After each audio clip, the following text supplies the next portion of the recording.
सरकारी की गल मैं गल नहीं समझी मैं स्टोरी कर लूँ 8 किले ਜ਼ਮੀਨ ਹੈ ਇਹਨੂੰ ਰਸਤਾ ਇੱਥੇ ਲੱਗਿਆ 8 ਕਿਲੇ ਦਾ ਸਰਕਾਰੀ ਰਸਤਾ ਲੱਗਿਆ ਅਸੀਂ 8 ਕਿਲੇ ਭਾਵੇਂ 4 ਭਾਈਆਂ ਨੇ ਵੰਡ ਕੇ ਲਈ ਗਏ ਉਹ ਆਪਣੀ ਛੱਡੀ ਨਹੀਂ ਛੱਡੀ ਉਹ ਛੱਡੀ 8 ਕਿਲੇ ਦੇ ਵਿਚਾਰੋਂ ਹੀ ਰਸਤਾ ਲੱਗਿਆ ਇਹਨੂੰ ਤਾਂ ਸਰਕਾਰੀ ਇੱਧਰ ਲੱਗਿਆ ਨਾ ਮੇਰੇ ਉਹ ਕਰ ਲਓ ਦੂਜੇ ਇੱਧਰ 20 ਕਿਲੇ ਨੂੰ ਉਹ 20 ਕਿਲੇ ਨੂੰ ਰਸਤਾ ਲੱਗਾ ਉਹ ਸਾਨੂੰ ਲੰਘਣ ਨਹੀਂ ਦੇਣ ਲੱਗਾ ਜੀ ਇੱਧਰ ਦੇ ਪਾਸੇ ਸਰਵਿਸ ਰੋਡ ਤੋਂ ਮੇਰਾ ਹੱਲ ਨਹੀਂ ਮੈਡਮ ਉਹ ਜਿਹੜਾ ਤੁਸੀਂ ਪੁਆਇੰਟ ਕਹਿ ਰਹੇ ਹੋ ਅਸੀਂ ਆਲਰੇਡੀ ਉਹਨਾਂ ਨਾਲ ਰਿਟਨ ਚ ਕਮਿਊਨੀਕੇਟ ਕਰ ਰਹੇ ਹਾਂ ਉਹਦਾ ਕੋਈ ਨਾ ਕੋਈ ਅਸੀਂ ਹੱਲ ਕੱਢਣ ਦੀ ਕੋਸ਼ਿਸ਼ ਕਰਾਂਗੇ ਜਾਂ ਤਾਂ ਸਰਵਿਸ ਰੋਡ ਛੱਡਣ ਜਾਂ ਜੋ ਵੀ ਹੋਏਗਾ ਜਿਸੇ ਤਰੀਕੇ ਨਾਲ ਹੋਏਗਾ ਉਹ ਅਸੀਂ ਗੱਲ ਕਰਾਂਗੇ। तो मैडम ये रोड का 10 फुट ऊंचा कर रहे हैं ਆ ਸਾਡੇ ਤਾਲਾ ਪਿੰਡ ਦੇ ਆਪਣਾ ਆ ਤੇ ਇੱਧਰ ਦੀ ਮਤਲਬ ਇਹ ਆ ਰਸਤਾ ਉਹ ਨੀਚੇ ਦਾ ਹੈ ਆ ਕਦੀ ਦੀ ਗੱਲ ਇਹ ਫਿਰ 10 ਕਿਲੇ ਜ਼ਮੀਨ ਹੈ 5 ਕਿਲੇ ਲੈਣ ਇਹ ਜਾ ਚੁੱਕੇ ਆ ਤੇ 5 ਕਿਲੇ ਲੱਗੀ ਮੇਰਾ ਜਿਹੜਾ ਰਸਤਾ ਸੀ ਰਸਤੇ ਦੇ ਵਿੱਚੋਂ ਦੀ ਰੋਡ ਲੰਘ ਗਿਆ ਇਧਰੋਂ ਬੰਦ ਹੋ ਗਿਆ ਮੇਰੇ ਅੰਦਰ ਜ਼ਮੀਨ ਆ ਗਈ ਜੀ 4 ਕਿਲੇ ਇਹ 4 ਕਿਲੇ ਮਤਲਬ ਆ ਵੀ ਰੋਡ ਲੰਘ ਗਿਆ ਤੇ ਇਹਨੂੰ ਰਸਤਾ ਮਤਲਬ ਵੀ ਦਿੱਤਾ ਜਾਏਗਾ ਰਸਤਾ ਉਹ ਕੋਈ ਪੁਆਇੰਟ ਨਹੀਂ ਹੈਗਾ ਰਸਤੇ ਜਿਹੜੇ ਦਿੱਤੇ ਜਾਣਗੇ ਇਸ ਤਰੀਕੇ ਦਾ ਕੁਝ ਨਹੀਂ ਹੈ ਕਿ ਕਲੋਜ਼ ਹੋ ਗਈ ਲੈਂਡ ਹਾਂਜੀ ਚਾरों पासे बंद हो गया तो ऑब्वियस कॉमन सेंस है कि बंदा जाएगा किथों ठीक है ਹਾਂਜੀ ਇਹ ਰਸਤਾ ਜਾ ਰਿਹਾ ਸੀ ਪਰ ਹੁਣ ਬਦਲਿਆ ਆ ਕਿ ਰੋਡ ਬਣ ਗਿਆ ਇੱਧਰ ਬਣ ਕੇ ਵਿੱਚ ਚਾਲੇ ਗੇਟ ਆ ਗਏ ਸਰ ਇਹਦਾ ਤਾਂ ਨਹੀਂ ਹੈ ਕੋਈ ਨਾ ਕੋਈ ਉੱਥੇ ਸਲਿਪ ਰੋਡ ਦਿੱਤੀ ਜਾਏਗੀ ਇਹ ਕੋਸ਼ਿਸ਼ ਕਰੋ ਜੀ ਜਿਹੜੀ ਉਹਨਾਂ ਸਾਈਡਾਂ ਤੇ ਪੂਰਾ ਸਰਵਿਸ ਰੋਡ ਇਹਨਾਂ ਪੁਆਇੰਟ ਕਲੀਅਰ ਨਹੀਂ ਹੋਇਆ ਜੀ ਪਿੱਛੇ ਸਾਨੂੰ ਸਾਰਿਆਂ ਨੂੰ ਜਿਹੜਾ ਤੁਸੀਂ ਕਿਹਾ ਸੀ ਵੀ ਰੇਟ ਦਵਾਂਗੇ 30 ਜਾਂ 35 ਜਾਂ 40 ਹੋਊਗੀ ਇਹ ਜਿਹੜਾ ਸਲੀਸੀਮੋ ਜਿਹੜਾ ਪਤਾ ਪਲੱਸ ਹੋਏ ਦੇ ਕਹਿੰਦੇ ਪਿੱਛੇ ਹੋਏ ਦੇ ਪਲੱਸ ਹੋਏਗਾ ਪਲੱਸ टोटल वो 100% है जी सोल्यूशन 100% है एक देखो एक च कोई कोड मैंने कर लियो कि मैडम ने 30 35 कहता मैं सिर्फ ਤੁਹਾਨੂੰ एग्जांपल दे रही हां कि जो भी ਤੁਹਾਡਾ ਰੇਟ ਹੋਏਗਾ ਜੋ ਬਿਲਕੁਲ ਐਕਟ ਦੇ ਅਕੋਰਡਿੰਗ ਕਲੈਕਟਰ ਰੇਟ ਦਾ ਲੁਕਣਾ ਹੈ ਮੈਂ ਫਿਰ ਉਹੀ ਤੁਹਾਨੂੰ ਚੀਜ਼ਾਂ ਦੱਸ ਰਹੀ ਹਾਂ ਕਲੈਕਟਰ ਰੇਟ ਦਾ ਲੁਕਣਾ ਹੈ ਉਸ ਤੋਂ ਬਾਅਦ ਅਸੀਂ ਦੇਖਾਂਗੇ ਕਿ ਕਿਹੜਾ ਕਿਸੇ ਨੂੰ ਕਿਸ ਤਰੀਕੇ ਦੇ ਨਾਲ ਅਸੀਂ ਜੋ ਹਦਾਇਤਾਂ ਦੇ ਵਿੱਚ ਕਵਰ ਕਰਕੇ ਕਿੰਨਾ ਕੁ ਬੰਦੇ ਨੂੰ ਬੈਨੀਫਿਟ ਦੇ ਸਕਦੇ ਹਾਂ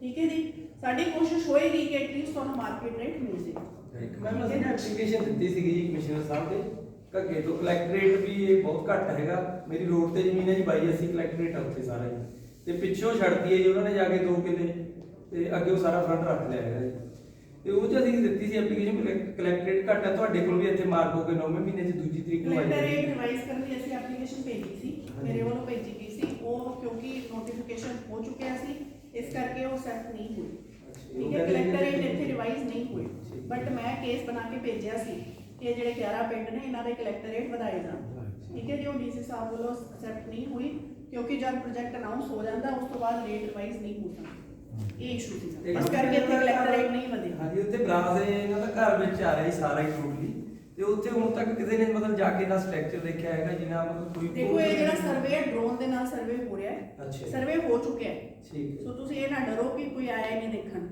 तो सर्वे हो चुका है मेरे को रिपोर्ट आ चुकी है कि किदा उत्थे घर सी किदा उत्थे कोठा सी एक चीज होर ये जेड़ा सर्वे है ये मई तो पहला होया ठीक है सो जेकर हुण किसी ने मई तो बाद कोई उत्थे स्ट्रक्चर बना लिया क्योंकि लोगों सबनों पता है कि जमीन आ रही है तो कई शरारत करते हैं कि हुण कोठा पा लिया या उत्थे छत पा लिया ਉਹਦੇ ਪੈਸੇ ਨਹੀਂ ਮਿਲਣੇ ਠੀਕ ਹੈ ਜੀ ਲੇਕਿन 3 ਮਈ ਤੋਂ ਪਹਿਲਾਂ ਜਿਹਦਾ ਜੋ ਉੱਥੇ ਖੜਾ ਸੀ ਭਾਵੇਂ ਉੱਥੇ ਉਹਦਾ ਪੇੜ ਸੀ ਬਾਗ ਸੀ ਟਿਊਬਵੈਲ ਸੀ ਕੋਠਾ ਸੀ ਕੁਝ ਵੀ ਸੀ ਉਹਦੇ ਪੈਸੇ ਉਹਨੂੰ ਮਿਲਣੇ ਮੈਡਮ ਇੱਕ ਬੋਰ ਆ ਰਿਹਾ ਜੀ ਜ਼ਿਮੀਦਾਰ ਚਾਰ ਭਾਈ ਨੇ ਬੋਰ ਉਹਨਾਂ ਦਾ ਸਾਂਝਾ ਹੈ ਉਹਦਾ ਕੀ ਕੀਤਾ ਜਾਏਗਾ ਉਹ ਲਿਖ ਕੇ ਦੇ ਦੇਣ ਚਾਰਾਂ ਨੂੰ ਪੈਸੇ ਦੇ ਦਾਂਗੇ ਬੋਰ ਦੇ नहीं तो की होएगा ਜੇ ਮੰਨ ਲਓ ਨਹੀਂ ਲਿਖ ਕੇ ਦਿੱਤੇ ਫਿਰ ਤਾਂ ਜਿਹਦਾ ਪੋਜੈਸ਼ਨ ਜਾ ਰਿਹਾ ਉੱਥੋਂ ਜਿਹੜੇ जितनी जमीन है हिस्से चाहे वो मुताबिक ਹਿੱਸੇ ਇਸੇ ਮੁਤਾਬਕ ਮੁਤਾਬਕ ਦੂਸਰੀ ਇਹ ਵੀ ਹੈ ਤੁਸੀਂ ਦੇਖੋ ਪਿੰਡ ਚੋਂ ਤੁਸੀਂ ਆਪਸੀ ਭਾਈਚਾਰੇ ਦੇ ਨਾਲ ਬਹੁਤ ਕੰਮ ਉੱਥੇ ਕਰਾ ਸਕਦੇ ਹੋ ਆਪਸੀ ਭਾਈਚਾਰੇ ਦੇ ਵਿੱਚ ਜਿਵੇਂ ਕਿਸੇ ਨੇ ਤਕਸੀਮ ਨਹੀਂ ਕਰਾਈ ਹੋਈ ਤਾਂ ਤੁਸੀਂ ਬਾਕੀ 4 ਭਰਾ ਨੇ ਉਹਨਾਂ ਦੀ ਸਹਿਮਤੀ ਹੁੰਦੀ ਹੈ ਵੀ ਠੀਕ ਹੈ ਤੁਹਾਨੂੰ ਉੱਥੇ ਕਿਉਂਕਿ ਬਾਅਦ ਦੇ ਵਿੱਚ ਜ਼ਮੀਨ ਲੈਣੀ ਵੀ ਬਹੁਤ ਔਖੀ ਹੈ ਲਈ ਨਹੀਂ ਜਾਣੀ ਠੀਕ ਹੈ ਜੀ ਸੋ ਜੇਕਰ ਤੁਸੀਂ ਪਿੰਡ ਦੇ ਲੈਵਲ ਤੇ ਕਰਾ ਸਕਦੇ ਹੋ ਤਾਂ ਭਰਾਵਾਂ ਨੂੰ ਸਹਿਮਤ ਕਰਾ ਲਓ ਵੀ ਠੀਕ ਹੈ ਚਲੋ ਦੇਖ ਸਕਦੇ ਹੋ मैडम एक तरीके ਨਾਲ ਹੋ ਜਾਏਗੀ ਜਿਵੇਂ ਤੁਸੀਂ ਕਹਿ ਰਹੇ ਹੋ ਕਲੈਕਟਰ ਰੇਟ ਦਾ ਡਬਲ ਦੇਵਾਂਗੇ ਵੀ ਸਭ 675 ਰੇਟ ਸਾਡੇ ਕੋਲ 13 ਲੱਖ ਮਿਲੇਗਾ ਇਹ ਅਨਾਉਂਸ ਕਰ ਦੋ ਜੀ ਫੇਰ ਹੋ ਜਾਏਗਾ ਮੈਂ ਤਾਂ ਕਹਿ ਰਹੀ ਹਾਂ ਹਾਂ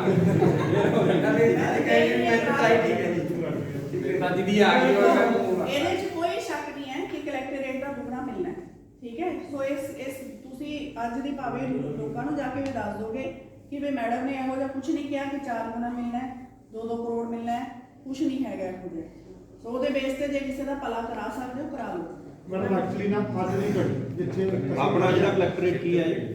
ਹੁਣ ਦਾ ਆਪਣਾ ਕਲੈਕਟਰੇਟ ਕੀ ਹੈ? ਹਰ ਪਿੰਡ ਦਾ ਅਲੱਗ ਹੈ, ਤੁਸੀਂ ਲਿਸਟ ਲੈ ਮਤਲਬ 675 ਹੈ ਜੀ ਕਲਾਸ ਦੇ ਅਸੀਂ 13.5 ਦੀ ਉਮੀਦ ਰੱਖੀ ਕਿ ਸਾਨੂੰ 13.5 ਫਿਰ ਉੱਥੇ ਤੁਸੀਂ ਤਾਂ ਘੁੰਮ ਫਿਰ ਉੱਥੇ ਫਿਰ ਆ ਗਈ ਉੱਥੇ ਚੱਲੋ ਨਹੀਂ ਮੈਂ ਇਹ ਸਾਡੇ ਇੱਕ ਮਿੰਟ ਜੀ, ਇਹ ਆਪਾਂ ਇਹ ਵੀ ਦੂਰ ਕਰ ਦਿੰਦੇ ਹਾਂ। 675 ਰੇਟ ਹੈ ਜੀ ਬਰਾਸ ਪਿੰਡ ਦਾ। ਡਬਲ ਸਲੇਸ਼ੀਅਮ ਪਾ ਕੇ ਹੋ ਗਿਆ ਨਹੀਂ 13.5 ਇਹ 13.5 ਤੋਂ ਉੱਪਰ ਸਲੇਸ਼ੀਅਮ ਤਾਂ ਨਹੀਂ ਹੈਗਾ। ਨਹੀਂ ਹੈਗਾ ਕਲੈਕਟਰ ਰੇਟ ਡਬਲ ਹੈ, ਸਲੇਸ਼ੀਅਮ Double selection ਹੀ ਮਿਲਦਾ, factor ਤਾਂ ਆਪਾਂ ਨੂੰ ਮਿਲ ਨਹੀਂ ਰਿਹਾ। 12% ਇੰਟਰਸਟ ਹੈ। ਚਲੋ ਉਹਦੇ ਲੱਖ 2 ਲੱਖ ਹੋ ਰੇਟ ਆਫ ਇੰਟਰਸਟ ਜਿਹੜਾ ਉਹ ਲੱਗ ਤੋਂ ਤੁਹਾਨੂੰ ਮਈ ਤੋਂ ਮਿਲੇਗਾ। ਮੈਡਮ ਨੇ ਮਈ ਤੋਂ ਮਿਲੇਗਾ। ਮਾਰਕੀਟ ਰੇਟ ਲਗਾਣੀ ਹੈ ਇਹ ਤਾਂ ਮਾਰਕੀਟ ਰੇਟ ਦੇ ਨਾਲ ਐਡ ਕਰਕੇ ਥੋੜਾ ਤਰ੍ਹਾਂ ਜਿਹੜੀ ਮੈਨੂੰ ਪਤਾ ਹੈ ਜੀ ਸਾਰਾ ਮਾਰਕੀਟ ਰੇਟ ਦਾ ਕਹਿ ਰਹੇ ਨੇ ਮੈਡਮ ਤਾਂ ਨਹੀਂ ਹੈ ਭਰੋਸਾ ਕਰਨਾ ਜੀ। ਹਾਂਜੀ ਭਰੋਸਾ ਕਰਨਾ ਮਾਰਕੀਟ ਰੇਟ ਕਹਿ ਰਹੇ ਨੇ ਤਾਂ ਆਪਣੇ ਨਾਲ ਮੈਡਮ ਕਹਿ ਰਹੇ ਨੇ ਵੀ ਘੱਟ ਤੋਂ ਘੱਟ ਡਬਲ ਤੁਹਾਨੂੰ ਮਿਲੇਗਾ ਕਲੈਕਟਰ ਰੇਟ ਦਾ। ਇਹ ਤੇ ਭੁੱਲਿਓ ਨਾ ਵੀ ਨਹੀਂ ਮਿਲਦਾ। ਅਸੀਂ ਕੋਸ਼ਿਸ਼ ਕਰਾਂਗੇ ਵੀ ਤੁਹਾਡਾ 25 ਤੋਂ 30 ਲੱਖ ਮਾਰਕੀਟ ਦਾ ਰੇਟ ਦੇ ਇੰਨੇ ਕਿ ਤੁਹਾਨੂੰ ਦਵਾ ਦਈਏ। ਮੇਨ ਮਕਸਦ ਇਹ ਗੱਲ ਕਹਿ ਰਹੇ ਨੇ ਕਿਉਂ ਜੀ ਮੈਡਮ? ਬਸ ਉਹ ਦਵਾ ਦਈਏ ਹਦਾਇਤਾਂ ਦੇ ਵਿੱਚ ਜੋ ਜੋ ਮੈਂ ਕਰ ਸਕਦੀ ਇਹਦੇ ਜਿਹੜਾ ਸੋਲੂਸ਼ਨ ਆਏਗਾ ਉਹ ਇਹਦੇ ਤੋਂ ਉੱਪਰ ਨਹੀਂ ਜੀ ਉਹਦਾ ਇੱਕ ਉੱਪਰ ਨਹੀਂ ਜੀ ਇਹਦੇ ਵਿੱਚ ਹੀ ਆ ਗਿਆ। ਜੋ ਰੇਟ ਹੈ ਕਲੈਕਟਰ ਰੇਟ ਹੈ, ਜੇ ਉੱਥੇ 675 ਹੈ ਉਹ ਇੱਕ ਹਿਸਾਬ ਦਾ ਸਾਡੇ ਲਈ ਮਾਰਕੀਟ ਰੇਟ ਹੈ। ਉਹਦੇ ਤੇ 100% ਸੋਲੇਸ਼ੀਅਮ ਹੈ, ਯਾਨੀ ਕਿ ਦੁੱਗਣਾ ਹੋ ਗਿਆ। ਨਾਲ ਇੰਟਰਸਟ ਹੈ 12% ਮਈ ਤੋਂ ਮਿਲੇਗਾ ਜਦੋਂ ਦੀ ਨੋਟੀਫਿਕੇਸ਼ਨ ਹੋਈ ਹੈ।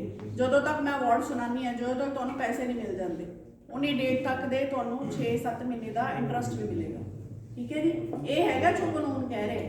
ਪਰ ਜੋ ਅਸੀਂ ਤੁਹਾਡਾ ਮੈਕਸਿਮਮ ਬੈਨੀਫਿਟ ਕਰ ਸਕਦੇ ਹੋਵਾਂਗੇ ਉਹ ਅਸੀਂ ਕਰਨ ਦੀ ਕੋਸ਼ਿਸ਼ ਜ਼ਰੂਰ ਕਰਾਂਗੇ। ਅਈਆਂ ਤੁਹਾਡੇ ਨਾਲ ਫੋਟੋ ਲਾਵਾਂਗੇ ਜੀ। ਪਤਾ ਗੱਲ ਕੀ ਹੈਗੀ ਉਹ ਬ੍ਰਾਊਨ ਫੀਲਡ ਸੀ ਇਹ ਆਪਣੇ NH 71 ਚਲਾ ਗਿਆ ਜੀ। ਬੰਦੇ NH 71 ਹੀ ਚਲਾ ਗਿਆ, ਰੋਡ ਤੇ ਸੀਗੇ ਜੀ। ਛੋਟਾ ਰੋਡ ਸੀ ਬਲਕਿ ਹੋਰ ਵੱਡਾ ਕਰਕੇ ਵੱਡਾ ਹੋ ਗਿਆ। ਬੰਦੇ ਦਾ ਕੁਝ ਲਾਸ ਨਹੀਂ ਹੋਇਆ ਪਿਛਲੇ ਦਾ। ਇਹ ਤਾਂ ਉਹ ਵਿੱਚੋਂ ਪਾੜ ਕੇ ਨਿਕਲ ਗਿਆ ਲਾਸ ਹੈ ਜੀ। ਉਹਨੂੰ ਉਹ ਫਿਰ ਵੱਡੇ ਰੋਡ ਤੇ ਚੜ੍ਹ ਨਹੀਂ ਸਕਦਾ ਜੀ। ਮੈਡਮ ਕੋਈ ਬੈਨੀਫਿਟ ਸਰਕਾਰ ਦੇ ਕੋਲ ਕਿਉਂ ਪੈਸਾ ਮੁੱਕ ਗਿਆ ਜੀ? ਰੋਡ ਵੀ ਦੂਜਾ ਹੈ ਨਾ ਹਾਈ ਇਹਦਾ ਜੱਟ ਜਿਹਦੀ ਜ਼ਮੀਨ ਹੈ ਜੀ, ਇੱਕ ਪੈਸੇ ਦਾ ਬੈਨੀਫਿਟ ਨਹੀਂ। ਅਸੀਂ ਰੋਡ ਤੇ ਚੜ੍ਹਨੇ Height ਜ਼ਿਆਦਾ। ਕਿਤੇ ਵੀ ਰੇਟ ਮੈਕਸਿਮਮ 30 ਲੱਖ ਦਾ ਰੇਟ ਹੈ। ਇਹਦੇ ਚ ਮੈਂ ਉਹੀ ਦੱਸ ਰਹੀ ਹਾਂ ਕਿ ਤੁਹਾਡਾ ਹੱਕ ਮਰਨ ਵਾਲੀ ਕੋਈ ਗੱਲ ਨਹੀਂ ਹੈਗੀ ਕਿਤੇ ਵੀ। ਠੀਕ ਹੈ, ਜਿੰਨਾ ਮੈਕਸਿਮਮ ਬੈਨੀਫਿਟ ਮੈਂ ਕਰ ਸਕਦੀ ਹੋਵਾਂਗੀ ਮੈਂ ਕਰਾਂਗੀ। ਮੇਰੇ ਤੋਂ ਬਾਅਦ ਕਮਿਸ਼ਨਰ ਸਾਹਿਬ ਬੈਠੇ ਨੇ, ਉਹ ਕਰ ਦੇਣਗੇ। ਸੋ ਇਹਦੇ ਚ ਤੁਸੀਂ ਇਹ ਨਾ ਸੋਚੋ ਕਿ ਭਾਈ ਅਸੀਂ ਮਾਰੇ ਗਏ। ਮੈਂ ਉਹੀ ਤੁਹਾਨੂੰ ਦੱਸ ਰਹੀ ਹਾਂ ਕਿ ਇਹ ਸੋਚ ਤੁਸੀਂ ਪਹਿਲਾਂ ਹੀ ਆਪਣੀ ਇਹ ਨਾਲੇ ਮਾਰੇ ਜਾਣ ਵਾਲਾ ਕੰਮ ਸਹੀ ਹੈ ਜੀ। ਮਾਰੇ ਤੇ ਗਏ ਵੀ 30 ਲੱਖ ਰੁਪਇਆ ਮਿਲਦਾ ਸਾਨੂੰ ਤੇ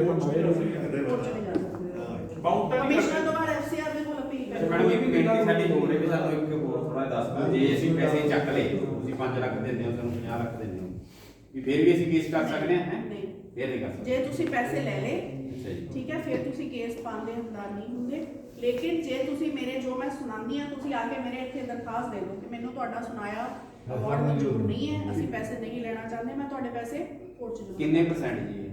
ਕੀ ਕਿੰਨੇ ਵੀ percent? ਮੰਨ ਲਓ ਜਿਵੇਂ ਅਵਾਰਡ ਤੁਸੀਂ ਸੁਣਾਤਾ ਇੱਕ ਪਿੰਡ ਚੋਂ ਜਾਂ ਸਾਰੀ ਟੋਟਲ ਵੀ ਜਿਹੜਾ ਬੰਦਾ ਆ ਕੇ ਦੇ ਦੇਗਾ ਉਹਦੇ ਪੈਸੇ ਪੂਰੇ ਪਿੰਡ ਦੇ ਜੇ ਅਸੀਂ 11 ਪਿੰਡ ਮੰਨ ਲਓ ਤੁਸੀਂ ਸਾਨੂੰ 13.5 ਲੱਖ ਅਵਾਰਡ ਸੁਣਾਉਂਦੇ ਸਪੋਜ਼ ਦੈਟ ਅਸੀਂ ਸਾਰੇ ਪਿੰਡ ਆ ਕੇ ਤੁਹਾਨੂੰ ਕਹਿ ਦਿੰਦੇ ਅਸੀਂ ਨਹੀਂ ਮੰਜੀ ਚੱਕਦੇ ਸਾਰੇ ਪਿੰਡ ਕੀ ਫਿਰ ਸਾਰੇ ਪੈਸੇ ਕੋਰਟ ਚ ਜਮ੍ਹਾਂ ਹੋ ਜਾਣਗੇ। ਅੱਛਾ ਜੀ। ਤੁਸੀਂ ਸਾਰੇ ਤੁਹਾਡੇ ਸਭ ਦੇ ਕੇਸ ਫਿਰ ਕੋਰਟ ਚ ਮੈਮ ਕਮਿਸ਼ਨਰ ਸਾਹਿਬ ਕੋਲ ਫਿਰ ਚੱਲੇ। ਗਵਰਨਮੈਂਟ ਪੋਜੀਸ਼ਨ ਲੈ ਲੇਗੀ। ਗਵਰਨਮੈਂਟ ਨੇ ਤਾਂ ਪੋਜੈਸ਼ਨ ਲੈ ਲਿਆ, ਤੁਸੀਂ ਇਹ ਸਮਝ ਲਓ। ਜਿਸ ਦਿਨ 3D ਹੋ ਜਾਂਦਾ ਹੈ ਉਹ ਹੁਣ ਜ਼ਮੀਨ ਤੁਹਾਡੀ ਨਹੀਂ ਰਹੀ। ਦ ਗਵਰਨਮੈਂਟ ਜਿਹੜਾ 3D ਐਕਟ ਹੈ ਉਹ ਕਹਿੰਦਾ ਹੈ ਜਿਸ ਦਿਨ 3D ਹੋ ਗਿਆ land vest with the government. So ਜ਼ਮੀਨ ਤਾਂ ਉਹ ਸਰਕਾਰ ਦੀ ਹੋ ਚੁੱਕੀ ਹੈ। ਠੀਕ ਹੈ ਜੀ, ਉਹਦੇ 'ਚ ਕੋਈ ਹੁਣ ਉਹ ਡਾਊਟ ਨਹੀਂ ਹੈਗਾ ਕਿ ਉਹ ਜ਼ਮੀਨ ਹੁਣ ਤੁਹਾਡੀ ਹੈ। ਸੋ ਪੈਸੇ ਤਾਂ ਤੁਹਾਨੂੰ ਇਹਦੇ ਮਿਲਣਗੇ ਜੋ ਇਹਦੀ ਪੈਸੇ ਜਿਹੜੀ NEFT ਹੋਏਗੀ ਤੁਹਾਡੇ ਅਕਾਊਂਟ 'ਚ ਆਉਣਗੇ। ਠੀਕ ਹੈ ਜੀ, ਤੁਸੀਂ ਨਹੀਂ ਸੰਤੁਸ਼ਟ ਹੋ ਕਮਿਸ਼ਨਰ ਕੋਲ ਅਪੀਲ ਪਾ ਸਕਦੇ ਹੋ। ਉੱਥੋਂ 6-7 ਮਹੀਨੇ ਦੇ ਵਿੱਚ ਮੋਸਟਲੀ ਡਿਸੀਜਨ ਹੋ ਜਾਂਦੇ ਮਤਲਬ ਆ, ਉੱਥੋਂ ਇਨਹੈਂਸ ਹੋ ਜਾਂਦੇ ਆ। ਐਕਚੁਅਲੀ ਤੁਹਾਡੇ ਹਿਸਾਬ ਨਾਲ ਜੀ ਤੁਹਾਡੇ ਨਜ਼ਰੀਏ ਨਾਲ ਮੈਂ ਪੁੱਛਣਾ ਚਾਹੁੰਦਾ ਕਿ ਮੇਰੀ 1.5 ਕਿੱਲਾ ਜ਼ਮੀਨ ਆ ਗਈ ਸਪੋਜ਼ ਕਰ ਲਓ, ਕੀ ਮੈਂ ਅੱਗੇ ਜਾ ਕੇ ਲੈ ਸਕਦਾ ਨਹੀਂ ਇਸ ਰੇਟ ਨਾਲ? ਮਾਰਕੀਟ ਰੇਟ ਵੀ ਤੁਸੀਂ ਸਾਨੂੰ 30 ਪਈ ਮਤਲਬ ਚੀਜ਼ ਦਿੰਦੇ ਜੀ ਤੁਸੀਂ, ਕੀ ਮੈਂ ਲੈ ਸਕਦਾ ਨਹੀਂ? ਦੇਖੋ ਮੇਰੇ ਮੇਰੇ ਬੱਚਿਆਂ ਦੀ ਜਾਇਦਾਦ ਤੇ ਖਰਾਬ ਹੋ ਮੇਰੇ ਗਈ। ਹਿਸਾਬ ਨਾਲ ਜਿਹੜੇ ਪਿੰਡਾਂ ਦੀਆਂ ਜ਼ਮੀਨਾਂ ਨੇ, ਠੀਕ ਹੈ ਜੀ, ਇਹ ਤਾਂ ਹੈ ਨਹੀਂ ਕਿ ਸਭ ਦੀਆਂ ਹਾਈਵੇ ਤੇ ਲੱਗਦੀਆਂ ਨੇ, ਬਹੁਤ ਮਹਿੰਗੀਆਂ ਜ਼ਮੀਨਾਂ ਨਹੀਂ ਹੈਗੀਆਂ, ਐਵਰੇਜ ਜ਼ਮੀਨਾਂ ਨੇ। ਉਹਨੇ ਕਿ ਰੇਟ ਤੱਕ ਮੇਰੇ ਸਾਹਮਣੇ ਐਵਰੇਜ ਓਡੀ ਜ਼ਮੀਨ ਬੰਦਾ ਆਪਣੀ ਕਿਤੇ ਹੋਰ ਬਣਾ ਸਕਦਾ। ਕੋਈ ਐਸੀ ਗੱਲ ਨਹੀਂ ਬਣਦੀ ਮੈਡਮ ਤੁਸੀਂ ਹੁਣ ਜਿਹੜਾ ਉਜਾੜਾ ਪਤਾ ਦੇ ਰਹੇ ਨੇ ਜੀ ਉਹ ਤਾਂ ਫਿਰ ਨਥਿੰਗ ਹੋਇਆ ਨਾ ਜੀ। ਉਜਾੜਾ ਪਤਾ ਉਹਨਾਂ ਨੇ ਦਿੱਤਾ ਸਾਨੂੰ ਤਾਂ ਮਿਲਿਆ ਨਹੀਂ ਜੀ। ਇੱਕ ਮਿੰਟ ਕੋਈ ਗੱਲ ਨਹੀਂ, ਮੈਂ ਤੁਸੀਂ ਕਹਿੰਦੇ ਖਰੀਦ ਸਕਦੇ ਜੇ ਤੁਸੀਂ ਜਾ ਕੇ ਗਰਾਊਂਡ ਤੇ ਦੇਖਿਓ ਮੈਡਮ, ਜਿੱਥੋਂ ਰੋਡ ਲੰਘ ਗਿਆ ਉੱਥੇ ਕਿਸੇ ਨੇ ਜ਼ਮੀਨ ਨਹੀਂ ਲੈਣੀ ਨੇੜੇ ਨੇੜੇ ਸਾਡੀ ਗਲਤਫਹਿਮੀ ਹੈ ਤੁਹਾਡੀ। ਤੁਸੀਂ ਤਾਂ ਜਿੱਥੋਂ ਸਾਡੀ ਰੋਡ ਲੰਘ ਗਿਆ ਨਾ ਉੱਥੇ ਜ਼ਮੀਨਾਂ ਦੀ ਕੀਮਤਾਂ ਡਬਲ ਹੋ ਜਾਂਦੀਆਂ। ਨਹੀਂ ਹੁੰਦੀਆਂ ਜੀ ਡਬਲ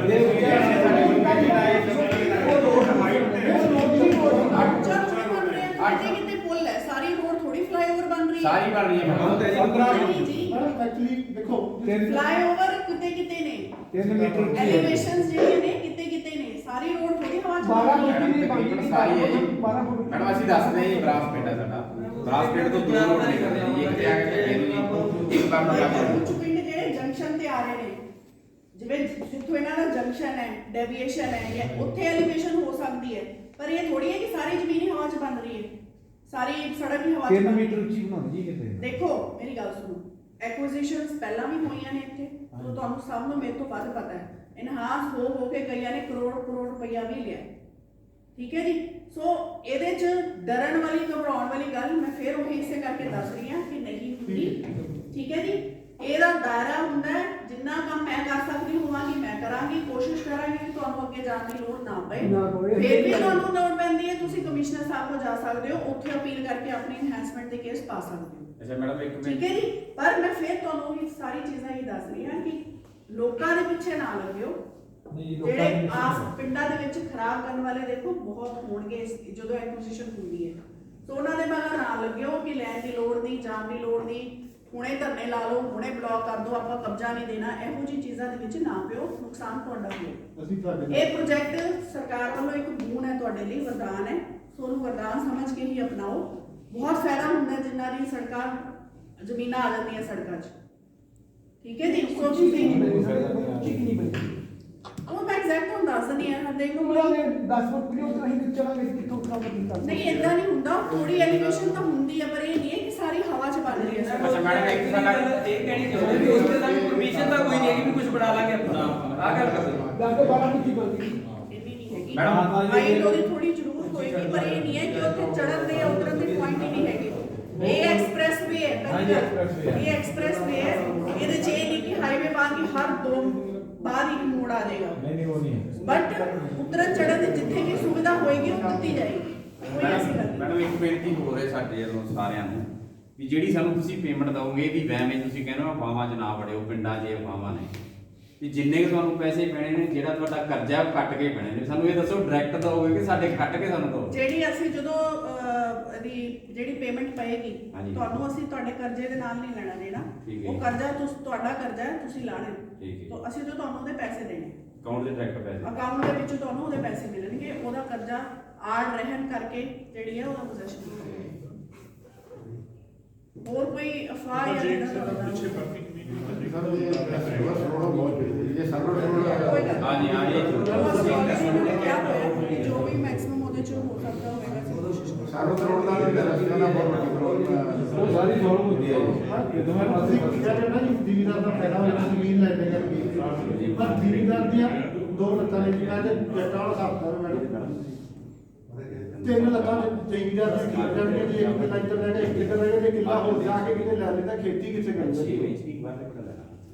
ਦੇਖੋ ਮੈਂ ਉਹ ਦੱਸ ਰਹੀ ਹਾਂ, ਜੇ ਕਿਸੇ ਦੀ ਇਸ ਤਰੀਕੇ ਨਾਲ ਫਾੜ ਵੀ ਹੋਏਗੀ ਉਹਦਾ ਉਹਨੂੰ ਅਲੱਗ ਤੋਂ ਸਵੇਰੇ ਅਲਾਉਂਸ ਮਿਲ ਰਿਹਾ। ਥੋੜਾ ਜਿਹਾ ਚੈੱਕ ਕਰਕੇ ਹਰ ਚੀਜ਼ ਦੇਖੋ ਮੈਂ ਉਹ ਦੱਸ ਰਹੀ ਹਾਂ, ਹਰ ਚੀਜ਼ ਦਾ ਹੱਲ ਹੁੰਦਾ ਹੈ, ਪਰ ਜੇ ਤਰੀਕਾ ਹੋਵੇ। ਜੇ ਕਿਸੇ ਦੀ ਏਦਾਂ ਹੀ ਜ਼ਮੀਨ ਫਾੜ ਹੋ ਗਈ, ਕਿਤੇ 6 ਮਰਲੇ ਉਹਦੇ ਇੱਧਰ ਰਹਿ ਗਏ ਜਾਂ ਉੱਧਰ ਰਹਿ ਗਏ, ਤਾਂ ਆਬਵੀਅਸਲੀ ਉਹਨੂੰ ਸਵੇਰੇ ਅਲਾਉਂਸ ਮਿਲੇਗਾ, ਠੀਕ ਹੈ।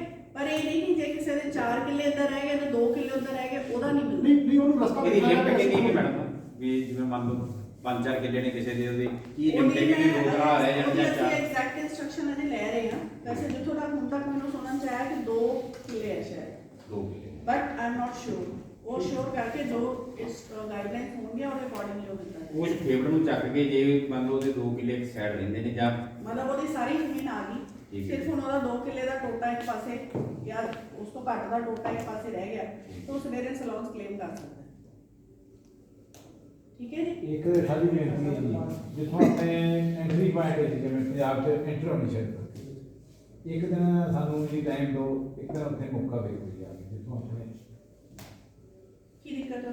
ਨਹੀਂ ਤਾਂ ਮੈਂ ਵਿਖਾ ਦੇਣਾ ਵੀ ਇਦਾਂ ਮੈਂ ਹੀ ਦਿਖਾਉਣਾ ਵੀ ਇਸ ਤਰ੍ਹਾਂ ਟੇਢੀ ਦਾ ਛੱਡ ਨਾ ਕਰੀਏ ਜੀ, ਉੱਥੋਂ ਹੀ ਤੁਹਾਨੂੰ ਸਾਰਾ ਚਾਨਣ ਹੋ ਜਾਣਾ ਵੀ ਸੜਕਾਂ ਜਿਹੜੀਆਂ ਜ਼ਿਮੀਂਦਾਰਾਂ ਦੀ ਜ਼ਮੀਨਾਂ ਵੀ ਕੁਝ ਇੱਧਰ ਰਹਿ ਗਈ, ਕੁਝ ਇੱਧਰ ਰਹਿ ਗਈ। ਮੈਡਮ ਇਹ ਬਿਲਕੁਲ ਕਿੱਲੇ ਮਰੱਬੇਬੰਦੀ ਨੂੰ ਜਿਹਨੂੰ ਆਪਾਂ ਕਹਿੰਦੇ ਆ ਸਿੱਧੀ ਨਹੀਂ ਹੈਗੀ ਸੜਕ ਦਿੱਲੀ ਤੋਂ ਲੈ ਕੇ ਗੁਰਦਾਸਪੁਰ ਤੱਕ ਹੀ ਟੇਢੀ ਗੁੱਟ ਹੈ ਹਰ ਇੱਕ ਥਾਂ ਦੇ ਗੁੱਟ ਕੱਟੀ ਜੇ ਸਿੱਧੀ ਹੋਵੇ ਨਾ ਜੀ ਫਿਰ ਤਾਂ ਕੋਈ ਦਿੱਕਤ ਘੱਟ ਹੈ ਜੀ। ਇਹ ਸੜਕ ਟੇਢੀ ਹੈ ਜੀ ਬਿਲਕੁਲ, ਯਾਨੀ ਕਿ ਨੁੱਕਰ ਚੀਰ ਵੀ ਕਰ ਰਹੀ ਜ਼ਮੀਨ ਸਾਰੀ। ਜੇ ਇਸ ਤਰ੍ਹਾਂ ਸਿੱਧੀ ਆ ਜਿਵੇਂ